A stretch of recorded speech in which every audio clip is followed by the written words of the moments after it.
আজ নিয়ে এসেছি নিরামিষের স্পেশাল সয়াবিন আলুর কষার রেসিপি।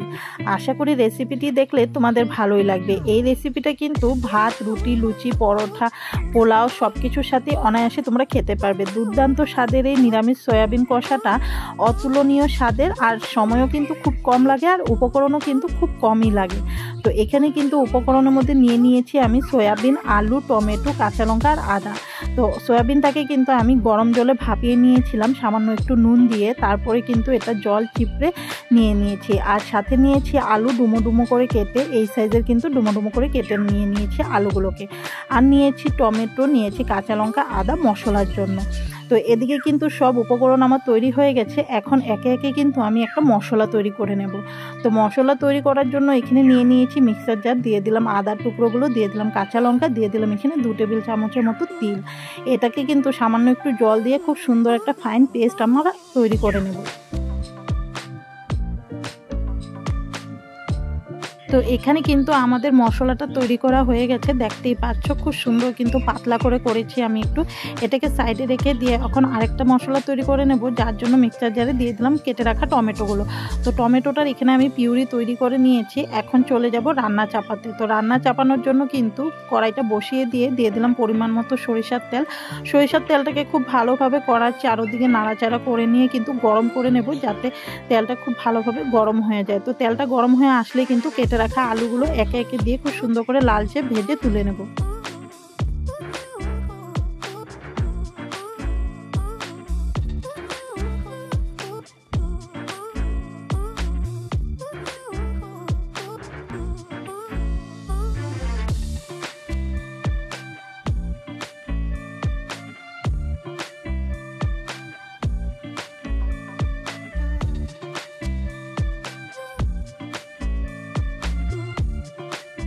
তো সবগুলো আলু ভেজে আমি অন্য একটা পাত্রে তুলে রেখে দিয়েছি। এখন কড়াই থেকে কিছু তেলের পরিমাণ আমি কমিয়ে নিয়ে তারপরে দিয়ে দিলাম ভিজিয়ে রাখা সয়াবিনগুলোও কিন্তু আমি খুব সুন্দর করে একটু লালচে করে ভেজে নেব, যাতে সয়াবিনের কাঁচা গন্ধটা চলে যায়।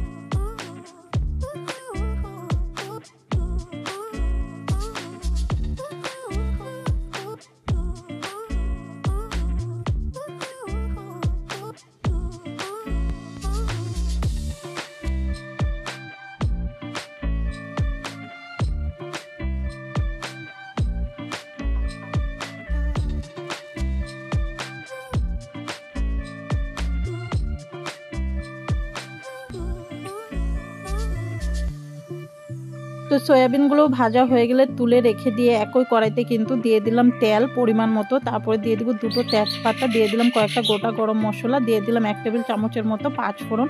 তারপর ফোড়নটাকে খুব ভালোভাবে তেলের সাথে ভাজা করে নিয়ে যতক্ষণ না গোটা গরম মশলা আর 5 ফোড়নে খুব সুন্দর একটা গন্ধ বেরিয়ে আসছে, ততক্ষণ কিন্তু ভাজা ভাজা করে নিয়েছি। তারপরে দিয়ে দিব ওই তিলের মিশ্রণটা, যেটা আমরা তৈরি করে রেখেছিলাম আদা কাঁচা লঙ্কা দিয়ে, সেটা কিন্তু এখানে দিয়ে দিব। দিয়ে কিন্তু ততক্ষণ অবধি নাড়াচাড়া করবো যতক্ষণ না একটু গা থেকে তেলটা ছেড়ে আসছে।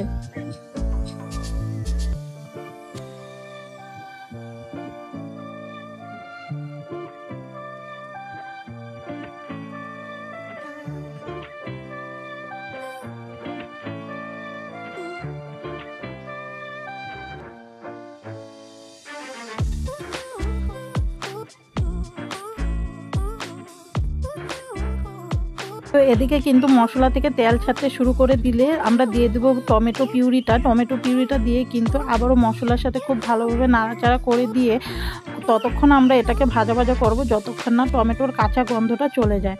তো এখানে কিন্তু আমি একটু সময় নিয়ে গ্যাসের ফ্লেমটা লোতে রেখে নাড়াচাড়া করে দিয়ে তারপরে ঢাকা চাপা দিয়ে রেখেছিলাম 2 থেকে 3 মিনিটের মতো।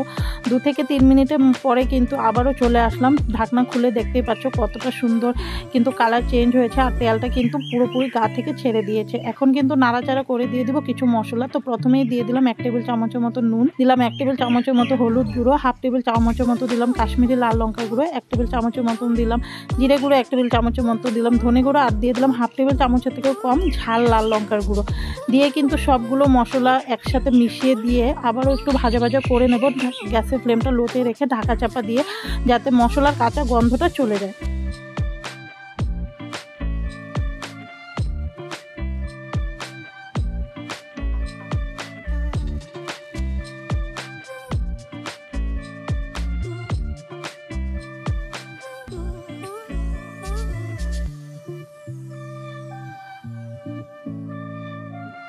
তো এখানে কিন্তু মশলাটা পুরোপুরিভাবে আমার এখানে কষানো হয়ে গেছে, দেখতেই পাচ্ছ কত সুন্দর কালার এসেছে। এখন কিন্তু নাড়াচাড়া করে দিয়ে দেবো ভেজে রাখা আলু আর সয়াবিনটা।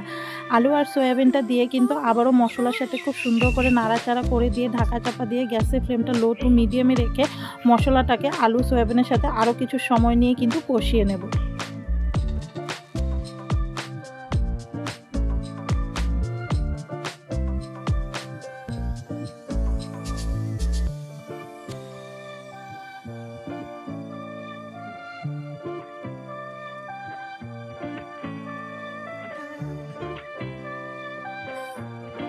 মশলার সাথে কিন্তু আলু সয়াবিনটা খুব ভালোভাবে আমি কষিয়ে নিয়েছি, দেখতে পাচ্ছ নিচে থেকে কিন্তু হালকা একটু লাগা লাগা হয়ে এসেছে। তো এই সময় কিন্তু নাড়াচাড়া করে দিয়ে দিলাম গরম জল ঝোলের জন্য। তো এখানে কিন্তু অবশ্যই গরম জলটা ব্যবহার করবে, কাঁচা জল ব্যবহার করলে কিন্তু গন্ধটা অন্যরকম আসবে, টেস্টটাও কিন্তু একটু পাংশেটে হয়ে যাবে, সেটা কিন্তু একদমই ভালো লাগবে না। তো জলের মাপটা কিন্তু প্রথমে একটু অল্পই দিয়েছি, তারপরে নাড়াচাড়া করে দিয়ে কিন্তু আবারও লাগলে আমি পরে ব্যবহার করব। তো যেহেতু এখানে আলুটা একটু সেদ্ধ হবে তার জন্য কিন্তু জলটা লাগবে। তো আমি কিন্তু এখানে বড় এক গ্লাসের মতো পুরো জল দিয়েছি টোটাল, দিয়ে কিন্তু খুব ভালোভাবে নাড়াচাড়া করে দিয়ে একটা ভালো বলক আসতে দেবো। বলক আসার পরেই কিন্তু আমরা ঢাকা চাপা দিয়ে দেবো। তার আগে দিতে হবে কিছু উপকরণ। খুব সুন্দর একটা বলক চলে এসেছে, দেখতেই পাচ্ছ। আমি কিন্তু খুন্তি দিয়ে আবারও খুব ভালোভাবে একবার নাড়াচাড়া করে দিচ্ছি। তো নাড়াচাড়া করে দিয়ে এখানে দিয়ে দেবো গোটা কয়েকটা কাঁচা লঙ্কা, আমি সামান্য একটু চিড়ে দিয়েছিলাম মাথাটা, আর দিয়ে দেবো স্বাদ মতো চিনি। দিয়ে কিন্তু খুব সুন্দর করে আবারও নাড়াচাড়া করে দিয়ে গ্যাসের ফ্লেমটা লো টু মিডিয়ামে রেখে কিন্তু ঢাকা চাপা দিয়ে ঝোলটাকে খুব ভালোভাবে ফুটিয়ে নিতে হবে।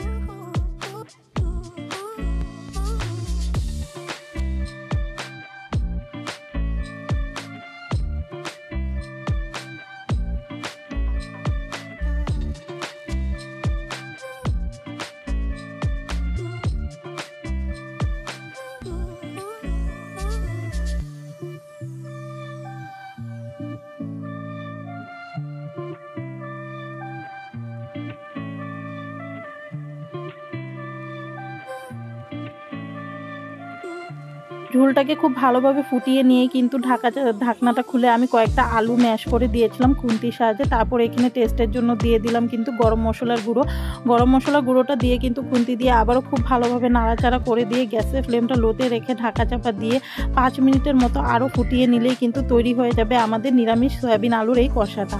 তো ফাইনালি দেখা হচ্ছে তোমাদের সাথে সার্ভ করে ফাইনাল লুকে।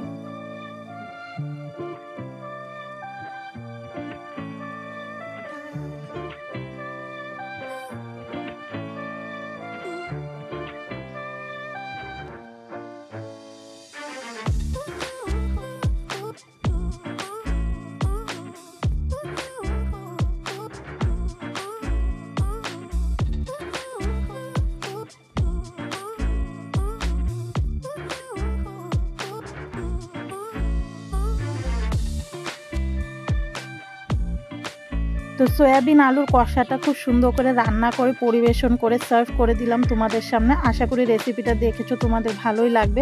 অবশ্যই কিন্তু নিরামিষ দিনে এভাবে একবার সয়াবিন আলুর কষা তৈরি করতে পারো। সত্যি বলছি, গরম গরম ভাত বলো আর রুটি পরোটা লুচি পোলাও যেটাই বলো সব কিছুর সাথেই কিন্তু পরিবেশন করে তোমরা খেতে পারো। আর হ্যাঁ, যারা যারা এই ভিডিওটা দেখেছো তারা কিন্তু অবশ্যই একটা লাইক কমেন্ট শেয়ার করে আমার পাশে থেকো। আর আগামী দিনে যাতে ভালো ভালো রান্নার ভিডিও তোমাদের সাথে শেয়ার করতে পারি সেই ভেবে কিন্তু একটা ছোট্ট কমেন্টও করে দিয়ে যেও। আজকের জন্য এতটুকুই, দেখা হচ্ছে আবার পরে, টাটা।